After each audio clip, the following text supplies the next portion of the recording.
Usha medical education में आपका स्वागत है। आज का टॉपिक बताने जा रहे हैं इम्यूनाइजेशन शेड्यूल, जिसको हम टीकाकरण सारणी भी कहते हैं। वर्ल्ड हेल्थ ऑर्गेनाइजेशन के अनुसार टीकाकरण सारणी में सबसे पहले 6 किलर डिजीज के लिए 6 वैक्सीन बनाई। कब बनाई? 1972 में बनाई, क्योंकि जितना भी WHO के मानक जितने तय होते हैं WHO के अनुसार होते हैं, और उनके अनुसार 6 किलर डिजीज के लिए 6 वैक्सीन बनाए। जैसे सबसे पहले जैसे टीबी, मीजल, पोलियो, डिप्थीरिया,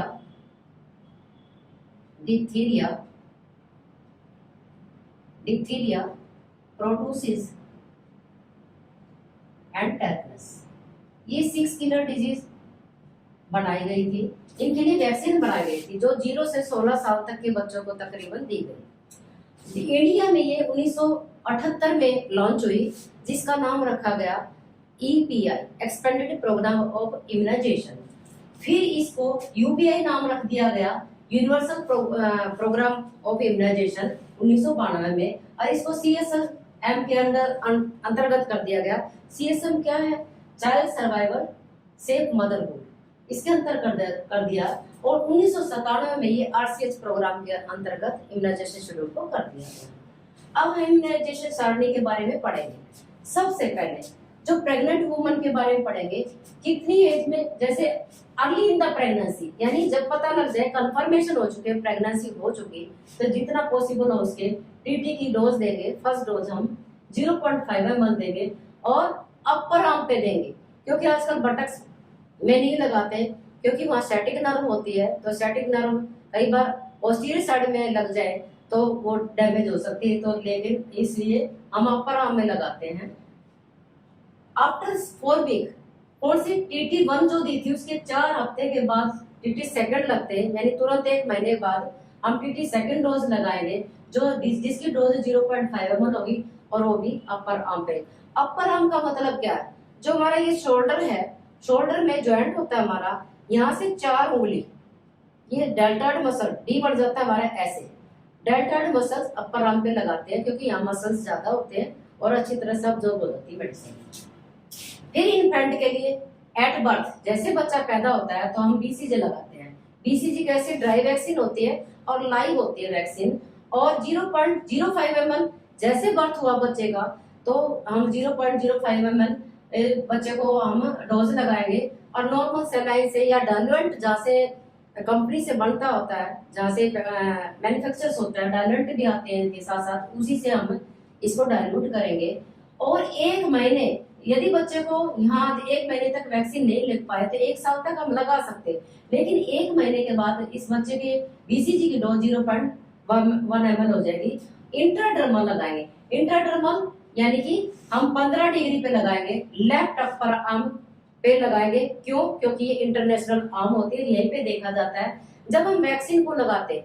इसका मतलब देखो, थोड़ा सा मैं ये मान लो सिरिंज हमारी, और हमारे ये मसल्स हैं, और 90 डिग्री पे हमारा IM लगता है। जैसे ये चीज है तो हमें IM सीधा 90 डिग्री पे, जस्ट लाइक जैसे ये है हमारा सर्कल, हमारा 360 डिग्री का होता है, और इसका हाफ कर ले 180 डिग्री का हो जाता है। लेकिन 90 डिग्री पे लगाना तो हमारा ये सीधा ही ऐसे 90 डिग्री पे हो जाएगा। 90 डिग्री पे तो IM लगता है हमारा। यदि इसी को हम हाफ कर लें, हाफ का मतलब ऐसे कर लेते हैं, 45 डिग्री हो जाएगी। हाफ का मतलब ये है, इसी को हम हाफ कर लेंगे, 45 डिग्री पे लगाएंगे, ऐसे लगाएंगे, जो कि सबकुटेनियस होती है। ये सबकुटेनियस होती है, ये IM होती है। और यदि हम 15 डिग्री पे लगाते हैं, ये 15 डिग्री पे क्या होता है? इंट्राडर्मल होती है। तो ऐसे हम वैक्सीन का हम ध्यान रखें, 90 डिग्री, हाफ हो गया 45 डिग्री, और बिल्कुल जो हमारी सरफेस है, स्किन की सरफेस है, इससे 1 इंच ऊपर यदि लगाते हैं तो 1 इंच, केवल 1 इंच ऊपर, तो ये 15 डिग्री का एंगल आ जाता है हमारा इंट्राडर्मल का। तो ये हमारे, जब हम BCG लगाते हैं तो कैसे चेक करेंगे BCG लग चुके? क्योंकि लेफ्ट साइड में हमेशा चेक किया जाता है। 1 महीने, जैसे BCG हमने लगाई, 1 महीने के बाद क्या होगा? पैप्यूल बढ़ेंगे उस जगह पे 4 से 5 mm के करीब, 1 महीने के बाद, यानी कि 4 से 5 वीक भी हो सकते हैं। पैप्यूल बढ़ेंगे, 4 से 5 mm का स्कार बनेगा, और वो अपने आप ही ठीक हो जाए, स्कार उसमें हम देख सकते हैं। यदि जिसका स्कार नहीं बनता तो हमें हो सकता है रिपीट वैक्सीन बीसीजी की लगानी पड़ जाए।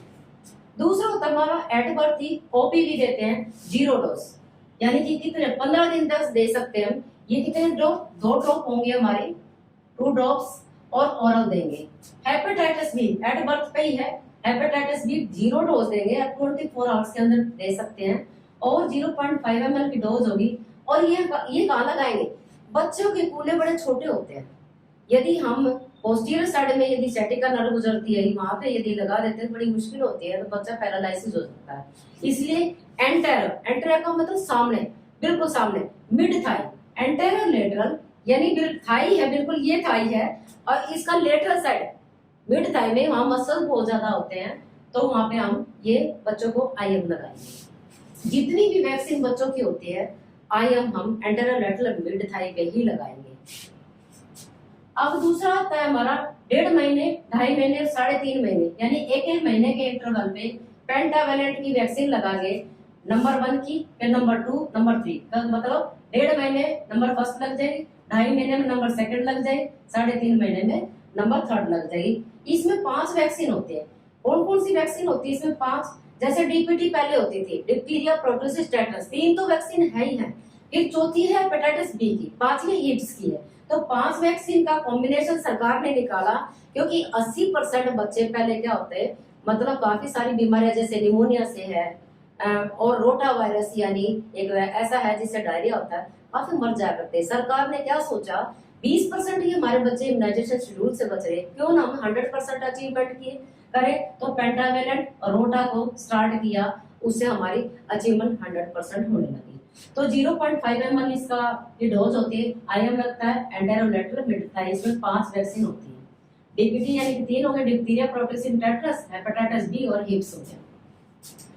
1.5, 2.5 और 3.5 महीने पे फिर रोटा वायरस वैक्सीन लगाएंगे, 1, 2, 3, यानी फर्स्ट डोज, सेकंड और थर्ड, 5 ड्रॉप देंगे। किससे बचाएगी ये? डायरिया से बचाएगी, क्योंकि बच्चे ज्यादातर डायरिया से क्या होती है, डेथ हो जाती थी। ये ओरल देंगे।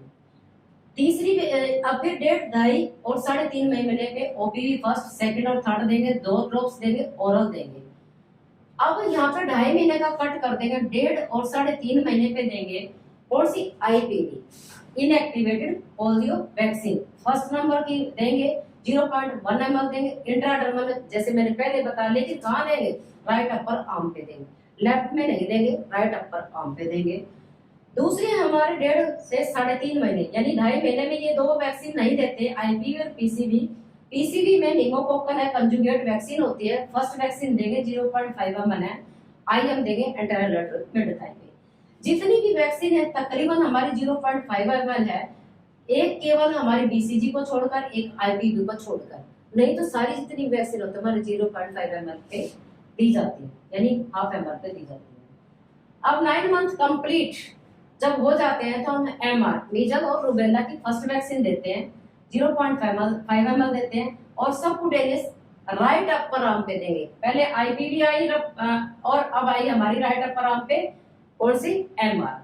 अब जेई, जापानी एन्सेफेलाइटिस की फर्स्ट देंगे, 0.5 ml है, सबकुटेनियस देंगे, ये कहाँ देंगे? लेफ्ट अपर आर्म पे।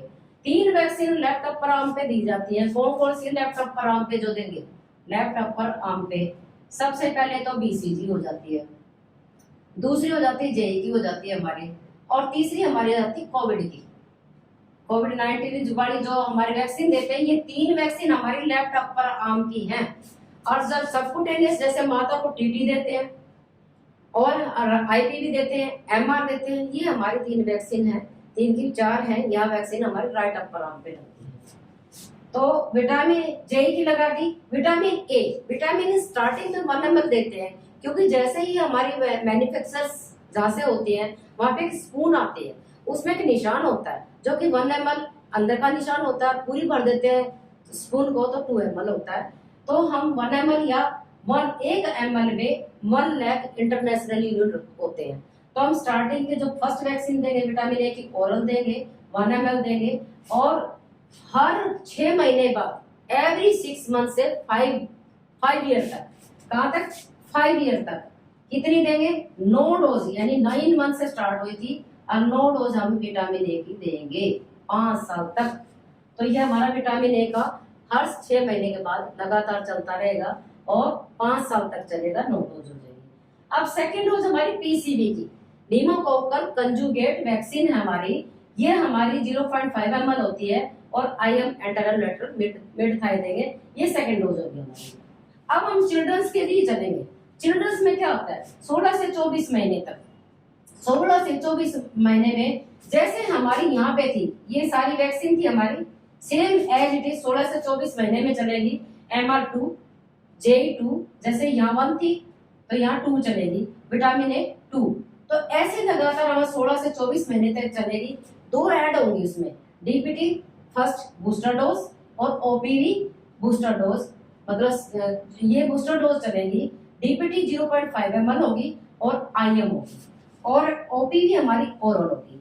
जैसे हमारी यहाँ पे चिल्ड्रंस को दी गई थी ये डोज हमारी, तो ऐसे ही DPT ये 3 तो हमारी 9 मंथ में दी गई थी और सेकंड हम देते हैं 16 से 24 महीने में, सेम ऐसी सेकंड डोज। लेकिन इसमें ऐड होती थी DPT और OPV ओनली। याद रखने का तरीका, फर्स्ट यहाँ पे, सेकंड यहाँ पे हो गई, DPT और OPV एक्स्ट्रा बूस्टर डोज आ जाती है। अब यदि हम 5 से 6 साल में देखें तो 5 से 6 साल में क्या होगा, 5 से 6 साल में बच्चों को हम जब डोज देते हैं तो सेम जैसे ये DPT यहाँ पे 16 से 24 महीने में दी थी, तो 5 साल में हम DPT सेकंड देंगे 5 से 6 साल के बीच, यानी प्री स्कूल बच्चे हैं, जो प्री स्कूल, यहाँ पे प्री स्कूल क्योंकि बच्चे स्कूल में जाने लग जाते हैं यहाँ पे, तो उन बच्चों को DPT की डोज देंगे 0.5 ml है वही, और IM देंगे, और TT की डोज देंगे जैसे 10 से 16 साल के बीच में वैक्सीनेट कर देंगे उसको।